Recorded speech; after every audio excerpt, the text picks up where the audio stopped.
Hello दोस्तों, स्वागत है आशय का। एसबीआई क्लर्क 2023 का प्री एग्ज़ाम चल रहा है और पेपर का लेवल अब चेंज हो चुका है। पेपर का लेवल चेंज करने का मतलब सिर्फ इतना सा है कि क्वेश्चन का लेवल अब बढ़ रहा है। अब देखिए, 5 तारीख को पेपर हुआ, 6 तारीख को आज वीडियो बना रहे और आगे 11 और 12 अभी पेपर होगा इसका। तो टोटल 4 दिनों में पेपर है। अब हुआ क्या कि 5 तारीख में जैसे कि फर्स्ट दिन का फर्स्ट शिफ्ट रहता है, तो एज यूजुअल वो इजी रहता है और इजी भी देखने के लिए मिला हुआ था। लेकिन 5 जनवरी को जो फोर्थ शिफ्ट में पेपर हुआ, उसका क्वांट अच्छा खासा मॉडरेट आया हुआ था। इससे बच्चे का लेस अटैम्प्ट मतलब कम अटैम्प्ट हुआ।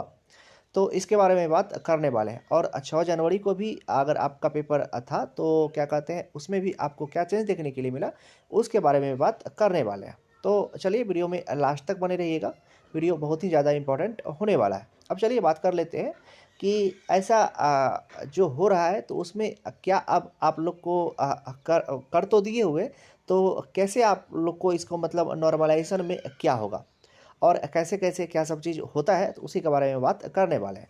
तो देखिए दोस्तों, अगर 6 जनवरी में पेपर हुआ था आपका, तो 6 जनवरी में हुआ क्या कि इंग्लिश जो था वो मॉडरेट लेवल का आया हुआ था। अगर आप कोई इजी बोल रहे हैं तो इजी नहीं है, इजी सिर्फ आपको लगेगा क्या कि सब कुछ इजी इजी ऐसा देखने के लिए, मतलब अगर वर्ड पढ़िएगा तो होता क्या चीज़ है कि थोड़ा क्लोज क्लोज मीनिंग, मतलब अकॉर्डिंग टू ग्रामर भी आपको अगर फील कर रहे हैं, अकॉर्डिंग टू ग्रामर भी आपको चेक करना पड़ेगा। तो मतलब इंग्लिश मॉडरेट लेवल का अगर क्या कहते हैं, मैच द कॉलम भी अगर आया हुआ है, तो मैच द कॉलम में भी बार बार सेंटेंस को आपको रीड करना पड़ रहा था, मतलब टाइम लग रहा था। तो इंग्लिश लगभग मॉडरेट लेवल का था, लेकिन ज़्यादा टफ नहीं था, मॉडरेट तक उसको रख सकते हैं।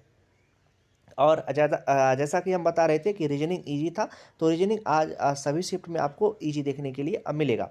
और क्या कहते हैं, जैसे कि 2 शिफ्ट हो चुका है, तो 2 शिफ्ट में आपको इजी ही देखने के लिए रीजनिंग मिला हुआ था। अब बात करते हैं क्वांट का। क्वांट में आज क्या चेंज देखने के लिए मिला, जैसा कि कल हुआ था क्या कि 5 तारीख के पेपर में कि क्वांट भी इजी देखने के लिए मिला था फोर्थ शिफ्ट को छोड़ करके।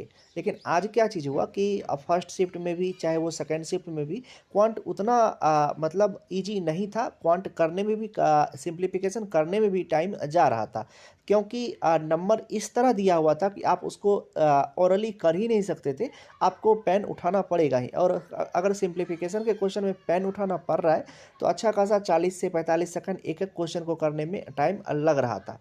आप अगर एग्ज़ाम दिए होंगे तो इस बात को अच्छे तरीके से जान रहे होंगे और मेरे बात से सहमत होंगे, अगर आज से 6 तारीख में अगर आपका पेपर दिए होंगे तो। और सिंप्लीफिकेशन करने में भी टाइम लग रहा था, इसीलिए आप लोग को अर्थमेटिक जाते जाते टाइम ओवर हो जा रहा था। तो लगभग वही 25 तक अटैम्प्ट हो पाया और 25 तक भी गुड अटैम्प्ट रहेगा आज के लिए क्वांट में। अब बात करते हैं कि जिनका लेस अटैम्प्ट हो पाया, क्योंकि किसी शिफ्ट में, क्योंकि इतना इतना शिफ्ट हो रहा है, लगभग 4 दिन में 16 शिफ्ट में पेपर हो रहा है। तो किसी शिफ्ट में अगर आपका पेपर में डिफ़िकल्टी लेवल के चलते, मतलब एज यूजुअल डिफ़िकल्टी नहीं कहिए उसको, क्वेश्चन में थोड़ा लेंदी के चलते अगर आपका टाइम लग रहा है, तो इसमें नॉर्मलाइजेशन आप लोग को इम्पोर्टेंट रोल प्ले करेगा। तो वैसे तो बोला जाता है क्या कि नॉर्मलाइजेशन होगा, नॉर्मलाइजेशन होगा। अब बताते हैं क्या कि आईबीपीएस पीओ में जो हुआ था पिछले बार, तो कुछ इसी तरह का एक शिफ्ट में पेपर इजी आ गया था। तो उस बच्चे उस शिफ्ट में जिसका जिसका पेपर था, तो सभी का अटैम्प्ट बढ़ गया, लेकिन हुआ क्या कि उस सभी के नंबर को घटा दिया गया, अच्छा खासा घटा दिया गया था, लगभग 10-10 नंबर घट गया हुआ था। तो अगर आपका भी पेपर अगर सभी शिफ्ट में पेपर ईजी आ रहा है और आपके एक शिफ्ट में अगर पेपर मॉडरेट आ गया और उससे वजह से अगर आप लोग का अटैम्प्ट कम रह गया है, तो इसको लेकर के घबराइए नहीं, 10-10 नंबर तक नॉर्मलाइजेशन में बढ़ जाएगा। और जिसका शिफ्ट का इजी आया हुआ था, 10-10 नंबर तक घटेगा। तो नॉर्मल अगर पेपर का लेवल थोड़ा सा टफ आ रहा है, तो इससे ये नहीं घबराइएगा कि मेरा अटैम्प्ट कम रह गया, ये सोचिएगा कि नॉर्मलाइजेशन में हम लोग को बेनिफिट मिलेगा। और लगभग बोले ना, 10-10 नंबर, 15-15 नंबर तक नॉर्मलाइजेशन में बढ़ता है। और 16 शिफ्ट में एग्जाम हो रहा है, तो सभी को इक्वली करके देखा जाएगा और नॉर्मलाइजेशन एक इंपॉर्टेंट रोल प्ले करेगा आप लोग के सिलेक्शन में। प्री एग्जाम से मेंस एग्जाम में जाने के लिए नॉर्मलाइजेशन एक अच्छा खासा रोल प्ले करेगा। तो लेस अटैम्प्ट भी है, तो घबराइएगा नहीं कि मेरा इतना ही अटैम्प्ट हो पाया। अगर उस मतलब जिसमें आपका पेपर था अगर वो सच में मॉडरेट था तो और नॉर्मलाइजेशन का बेनिफिट मिलेगा। हाँ, अगर किसी और कारणवश आप कहीं अटक गए या कुछ आपके साथ हो गया, आपका कुछ हेल्थ इशू आ गया, इसके वजह से अगर आपका अटैम्प्ट कम रह गया तो सोचिएगा कि ये बार एसबीआई आपके लिए नहीं था और आने वाले एग्ज़ाम का प्रिपरेशन कीजिएगा। लेकिन अगर शिफ्ट टफ था इसके वजह से अटैम्प्ट कम रह गया तो नॉर्मलाइजेशन का बेनिफिट आप लोग को बिल्कुल मिलेगा। और हम बताया गया कि 10-10 नंबर 15-15 नंबर तक नॉर्मलाइजेशन में बढ़ता है। जैसा कि अभी वो जो आईबीपीएस पीओ का जो एग्ज़ाम हुआ था प्री का, तो उसका एग्जाम्पल लेकर के आप लोग देख सकते हैं या उसके कैंडिडेट से बात कर सकते हैं कि प्री में क्या हाल था। तो हम तो सब कुछ बता सकते हैं लेकिन उतना नहीं बताएंगे, और क्योंकि वीडियो बहुत ज़्यादा लंबा हो जाएगा उससे।